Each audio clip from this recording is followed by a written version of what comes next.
the great conservative movement of America and of our time. A brush fire of freedom that's being lit all over this country. We, as an irate, tireless American populace, will overcome a few radical leftists that control the levers of power today.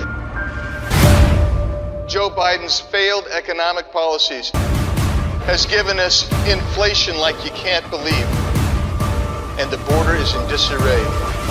It's amazing how few of the people commenting on this have actually bothered to go see what's happening. Well, Congressman Andy Biggs of Arizona actually went to the border. Biggs, where's Andy? Boy, oh boy, Andy. There's a guy. He's tough.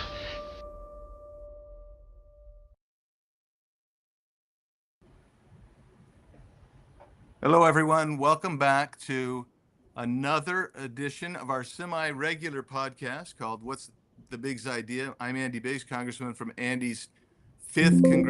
from Arizona's 5th Congressional District. It's very good to have Lora Ries with me, who's with Heritage and just terrific, does a terrific job. I call her an expert on immigration and border security. And Lora, I just saw an interview that J.D. Vance gave talking about potential negative immigration, border control. What's he talking about there? Is that something that's potentially real? Well, it could be. It's basically about the net flow. Are more people coming into the U.S. or are more people going out of the U.S.? And obviously, the border is now secure under the Trump administration very quickly and very effectively. So that's going to stop the future flow of illegal immigration. The question is how many people are actually leaving either through self-deporting or government deportations. And that number isn't exactly clear.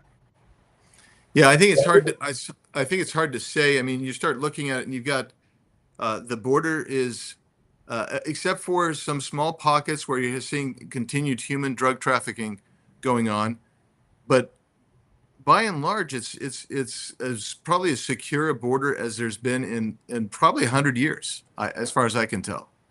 Yeah, the numbers have really dropped since the Biden administration. I think we're down to about 6,000 per month on the southern border. Biden saw more than that in a single day. And what's even more remarkable is for the past 2 months of reporting, there have been 0 releases into the interior. Yeah, that is remarkable. I didn't need new laws like we were told. You just needed to enforce the laws that we have.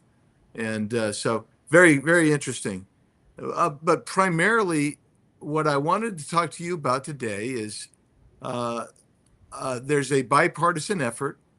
One of my Republican colleagues, who, by the way, has been nagging at me to support her ideas for amnesty since she came to Congress, and I remember coming in and said, "Well, yeah, but you fight the border and you're the leader on the border and blah blah blah."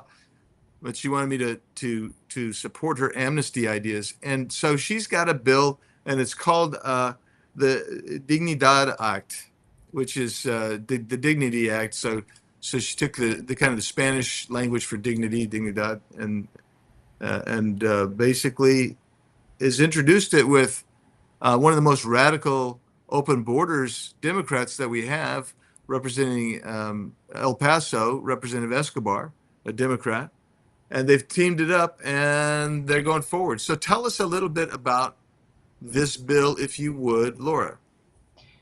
Yeah, the timing is interesting. Yes, she's introduced this bill in past Congresses, but for the first time, we now have the American public in favor of mass deportations. You didn't hear that before the 2024 election. And now for the first time, ICE has received considerable, or will receive, under the reconciliation bill that the president just signed into law, considerably more resources to have the ability to carry out mass deportations. So right after that occurs, boom, she drops her bill, which is for mass amnesty. And really it is to put, I think the timing is to put conservatives on defense to fight off amnesty rather than to stay on offense and push for ICE to carry out mass deportations now that they will have the funds to do so. And so conservatives need to be able to play offense and defense at the same time. Don't just fall into their trap of just focusing on defensively opposing amnesty. We need to keep pushing on offense to hold the administration's feet to the fire for mass deportations. Secondly, it is striking that the title they came up with is in Spanish, that the acronym they came up with is for dignidad, not dignity. English is our language here in the U.S. And the president has signed an executive order saying, yes, English is our national language. Getting into the substance, there's a couple different types of amnesty. Of course, they use children here. They blur the line between DACA, which was the Deferred Action for Childhood Arrivals, it was a memo signed by the DHS secretary during President Obama. It was unlawful. It's unconstitutional. The Supreme Court said as much. It blurs the line between that population, which at the highest, at the original, was in the 800,000s. Over time, it shrinks because they get other benefits. So now it's down to the 500,000 range. It blurs the line between that very set population and quote unquote dreamers, which is just an umbrella term for someone who came to the US as a minor. Now, the left would have you believe that they all came when they were toddlers or infants in their parents' arms, which is complete bogus. DACA doesn't even require that you prove that you came with a parent. And so we have a lot of teenagers who come by themselves, not with a parent. They might come with a smuggler, many of whom are gang members. But regardless, the left and the right, some on the right, like to exploit children and say, we need to give immigration benefits to anyone who came here as a child. And at the same time, we still have a terrible law on the books since 2008 that gives immigration benefits specifically for unaccompanied alien children. And so as long as that is on the books, which has just driven up the numbers of unaccompanied border crossings, 550,000 just during Biden's 4 years, then we are going to continue to have children show up at our border. And then those on the left and Congresswoman Salazar and others will keep saying, well, we have to give green cards to people who came here as children, and this doesn't end. So there's a lot to unpack there. I want to go first to DACA. What I don't think people realize is that DACA was not passed by Congress. It's not a law. It has been adjudicated to be unconstitutional, and it was done by a letter that Janet Napolitano, who was then DHS director, sent to the president, who said, we're going to adopt the policy within this letter. So, I mean, that's how tangential this is. But there was a deadline. It was by 2012. That was the DACA recipients, and that was ostensibly to basically limit that population to a finite number. And so that is what happened. And then DACA has morphed into something called Dreamers. And when you talk to people about that, they don't know the difference between DACA and Dreamer, and they don't even know the number of Dreamers. So what is Maria Salazar trying to do here with what she's calling the Dreamer population? Does she define it in the bill? I didn't see a definition, but I just perused it lightly. What do you think, Laura? Does she define it? All that is required is they have to give a age that you had to have entered by and a date. And so she drew the lines at, you had to have come to the US by age 18, and you had to have arrived before 2021. So that could be millions of people. And it gives them 10-year conditional permanent status. And then they can have that conditional part removed and become lawful permanent residents afterwards. It waives several crimes, including unlawful voting, interestingly enough.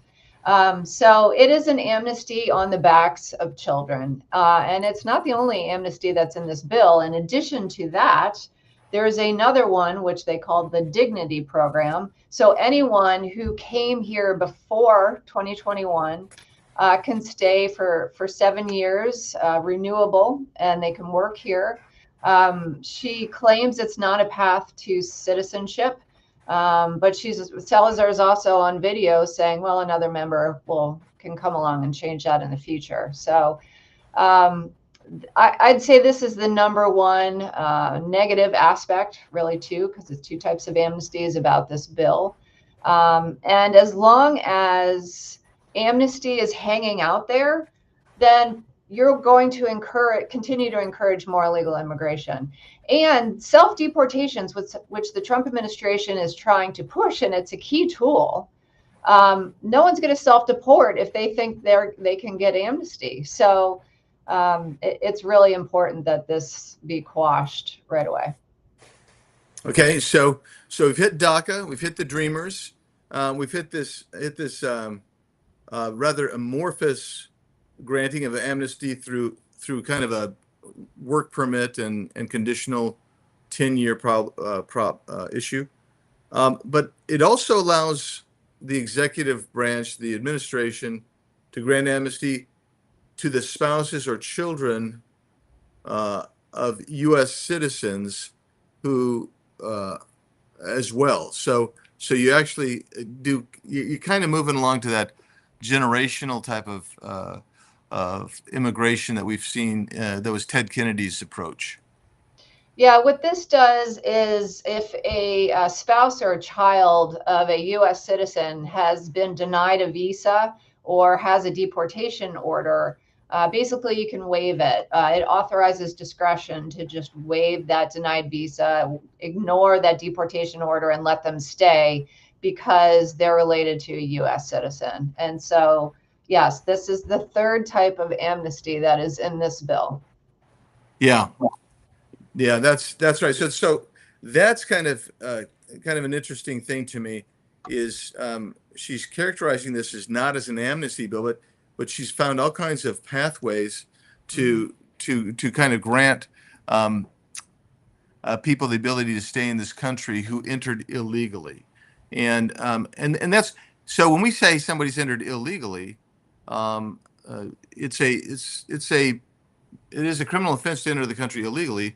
Once you've been deported and you come back in, it's a felony at that point. So you have this, and I wanted to get back to one of the points on the Dreamers thing. Okay, so with the Dreamers, what I find interesting is there's no requirement that there be proof to substantiate anything that they say. So they say, this is my age when I came in, and I was here before 2021. There is nothing in there at all. So I find that really intriguing. And did I just miss it? Is she asking for evidence, or is the onus back on the state to say, well, wait a second, we think you were 19 when you came in, you were a member of MS 13, and do we have to prove that? I suppose we do, based on her strict liability reading. Yeah, I think you're right. And oftentimes people crossing the border illegally are told to ditch their documents as soon as they get in. So no longer would someone claiming to be a teenager have a identity document to show otherwise. And so if CBP or ICE can't come up with other evidence to disprove their claimed age, then you're going on their word. And we have plenty of cases where people older than 18 have portrayed themselves to be a minor when in fact they weren't, and are gang members or go on to commit other crimes. Yeah. So let's get on down and let's ask some other. I've got this list of things here that I found interesting about the bill. She provides sanctuary locations as well in this Dignity Act, or whatever she's calling this act. So basically you can't have enforcement activity if you're in or near any of the protected areas. Can you elucidate that for a sec? Yeah, this list is extensive. It includes schools, hospitals, medical facilities, places of worship or religious study, places where children gather, places providing social services, places providing disaster or emergency relief, where ceremonies occur, if a parade or demonstration is ongoing, and any courthouse.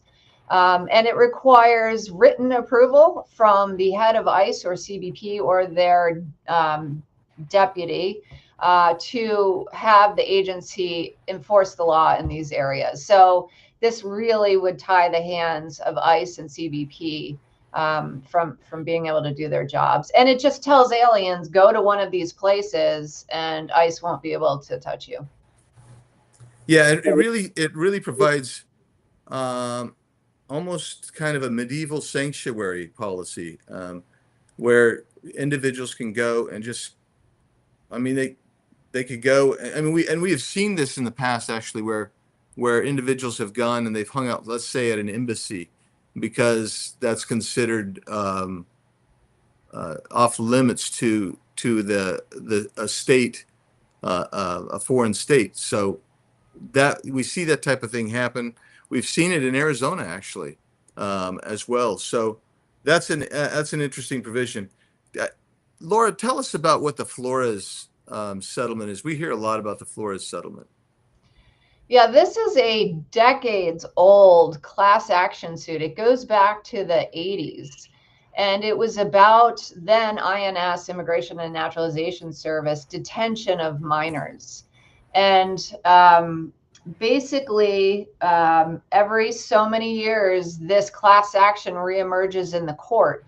And more recently, and still this is going back to Obama era, let me back up 1 second.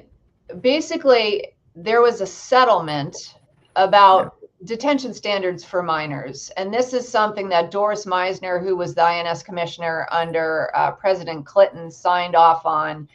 She gave much more benefit of the doubt, higher standards than even the courts were requiring, and it did go up to the Supreme Court.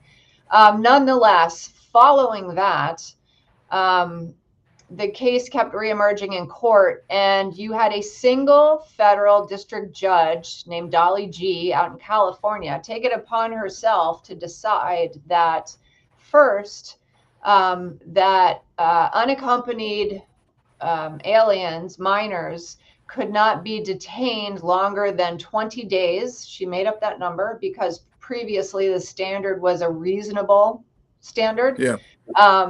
And then the same judge came back a second time and said, not just unaccompanied minors, but accompanied minors. So now entire families could not be detained by ICE for longer than 20 days. Well, you can't get a removal hearing done in 20 days. And so the net result has been that ICE has to release them, families, into the interior. And so there have been many efforts by Democrats and others to codify this. And so that's what Flores is about. Yeah. So, and what we have here is basically she's going to codify Flores now in this bill as well. And part of the problem with that is Flores itself caused an increase in trafficked children, simply because, and I saw this being down on the border many times, because if you were in a family unit, you knew you were going to get released pretty quickly, more quickly than others. And so in Yuma, for instance, they found out through multiple investigations that there was a ring where they were renting out children to folks to come across to portray that they were part of a family unit and go. So these kids were being trafficked back and forth. So what's your thoughts on her codifying the Flores settlement? Yeah, it's exactly the wrong way to go. Congress needs to go in the other direction, and undo Dolly G's decisions and require immigration detention in the family context. we used to have family detention centers, though Secretary Mayorkas worked to get rid of them all. Even though it was a bipartisan report out of the Homeland Security Advisory Committee that families should be kept together. And so, yeah, we shouldn't be releasing families into the US, because other reports by DHS have also shown that if aliens aren't detained, particularly families, the percentage that they are ultimately deported is extremely low. It's in the single digits. Yeah, and so that takes us back. I mean, we could go on more. Is there anything else about this bill that you want to make a point of before we just go back to more a generic talk about the border? Yeah, the other big thing is about asylum. We have gotten away from our traditional refugee process where someone abroad seeks protection and applies to our U.S. refugee admissions program, where adjudicators have the time overseas to thoroughly adjudicate the claim. They're closer to that person's home and closer to that person's documents, and law enforcement to verify claims, see if they're a criminal, versus, and we have annual caps on how many refugees we will resettle each year. Contrast that with asylum, where someone is already at our doorstep or inside the US. There's no cap on asylum. We lose the benefit of time, we lose the benefit of distance, and that is where the left has swung, because it's about mass importation of migrants. And so this bill encourages more of that asylum model versus, and continues to get away from that traditional refugee model. It attracts people to our border. And the question is, who should decide how many people come here, who comes here, when, for how long, why, and when they have to leave? And in multiple instances of her bill, she's letting the migrant decide versus Americans decide through congressional representation. When anyone can just show up in any number at our doorstep and then you have to deal with them there, that's the migrants deciding. That's not Americans deciding. And so we need to get back to that refugee model. And it's just another real negative part of this bill.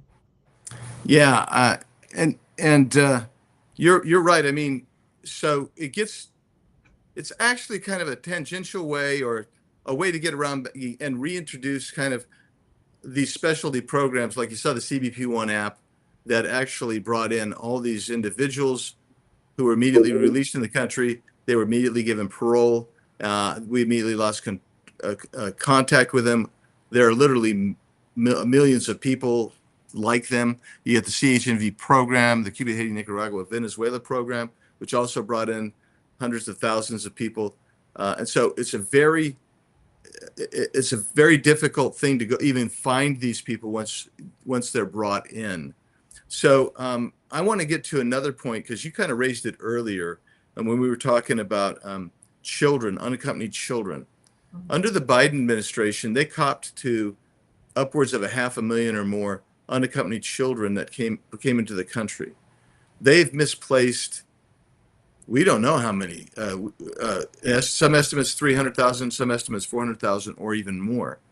A report is out, because there's a task force under Tom Holman that is, and a report came out and has been recently, I think a day or two ago, that they've found about 13,500 of these children.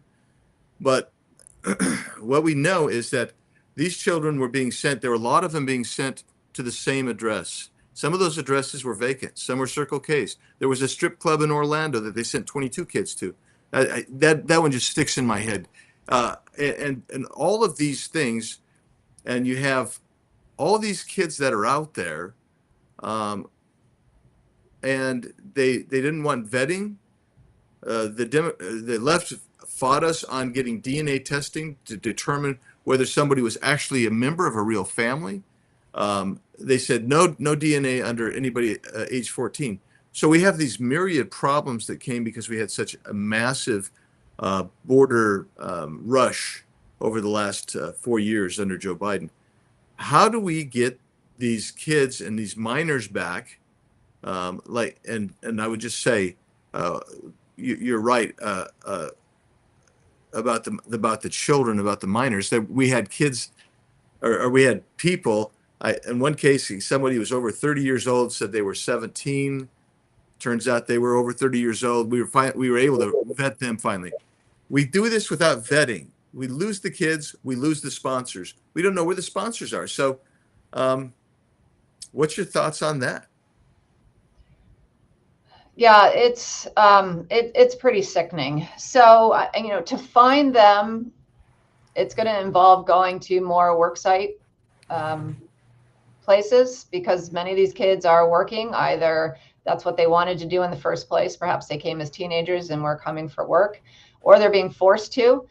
Um, and so ICE and HHS has to piece together what data the Biden administration collected, or what other AI tools or other data tools are out there to kind of piece together information to locate these kids and return them home safely. But honestly, I mean, conservatives should absolutely not let Democrats and the left claim that they are for children, or try to belittle Republicans as not wanting to help children after they've done this, and continue to do it. And so this was very deliberate when the Democrats, particularly from California, Zoe Lofgren, Dianne Feinstein, Harold Berman, when they passed in 2008 the unaccompanied alien child protection section in the trafficking bill, because it just created these immigration benefits specifically for unaccompanied children. So anyone who read the bill and a little common sense would say this is just going to encourage more unaccompanied crossings, and Yeah. that's exactly what happened. Those numbers go straight up. At the time, when the Department of Homeland Security was stood up, the Democrats on the House Judiciary Committee demanded that the shelter and finding sponsors for unaccompanied minors not be given to DHS, but be given to the Department of Health and Human Services, Right. which further fragments our immigration system. And then these kids fall through the cracks, and we've got agencies pointing the finger at each other. So this was very deliberate. And then on the back end, as we said earlier about the Salazar bill, then they say, oh, we have to give these groups green cards because they came in as children, when that's exactly how they designed it. So the left Yeah. literally builds an immigration system on the backs of children, and these benefits need to be repealed. Yeah, and just so a lot of people don't understand how convoluted the system is. You alluded to it. You said it. But so you have and I've been there. I've watched a 3-year-old. I watched 5-year-olds literally cross the border in a group put together by a coyote, and they come in and they have no adult. They're just alone. And so the CBP has them. ICE then moves them to Health and Human Services, takes them over to the Office of Refugee and Resettlement. And I've literally had the privilege of asking these questions of the former head of ORR, saying, "Hey, how many kids? I don't know. Where are these kids? I don't know. Did you do any vetting? Well, we didn't. We did. We just basically did some vetting. The problem is, um, the previous administration. First of all, you're right. The 2008 bill actually made this thing a convoluted mess where everybody's pointing to somebody else. But then even the people who are in charge of it don't have the capacity or the will, I'll say, to actually do their job and their duty to vet the sponsors. I mean, these sponsors are mostly unvetted. Mhm. Um, we have files where there is no name of a sponsor. They don't know who the sponsor is. There's no address. Um, it's to me, it's absolutely incredible. It's incredible. So, um, I don't know. I'm going to give last word to you, Laura, on the border. I mean, I'm optimistic about what we see on the border, but we still, with the number of people that have come in and dealing with all of the problems that are residual from the Biden administration, that leaves me cautious. Yeah, border security is only one side of the coin. The other side is interior enforcement, and that's critical. And so that's why we're seeing the left go to crazy extremes to obstruct, delay, slow down ICE from doing its job. The left worked very hard to get the millions in here quickly during the Biden administration, and so now they're working even harder to keep them all here and to prevent and obstruct ICE. And that's why we have to keep pushing for mass deportations. That's why aliens need to see the risk of deportation to then be encouraged to make the decision to self-deport. And this is something I think the administration needs to change how they're talking about this. It's not just about criminal aliens. It needs to be about all types of deportable aliens, deportable violations, whether that is someone who overstayed the visa, is working here without authorization, committed fraud, you name it. Because if they're only going to talk about criminal aliens, then the rest of the deportable aliens don't see government deportation as a real risk. They're not going to choose to self-deport. Right. And so I think the right has set this trap for themselves to the point now where the left is saying, wait, people that you've removed or detaining, they're not all criminals, or it's just a small percentage of criminals. Of course they're going to say that. That's the right walked right into this trap. Yeah, well, I appreciate it. Laura, thanks for your information, your expertise. Thanks for fighting the good fight. We appreciate it, you being on today. And I tell you what, thanks for real facts, real stats, real talking about real language in the law and the impacts that it'll have. These are the realities that that we're going to be facing, and I'll be doing my best to prevent Ms. Salazar's bill from passage. So, thanks for joining us today. Hope you have a terrific weekend, and we'll talk to you again soon, Laura. Thank you. Thanks for having me on. Yeah, thanks.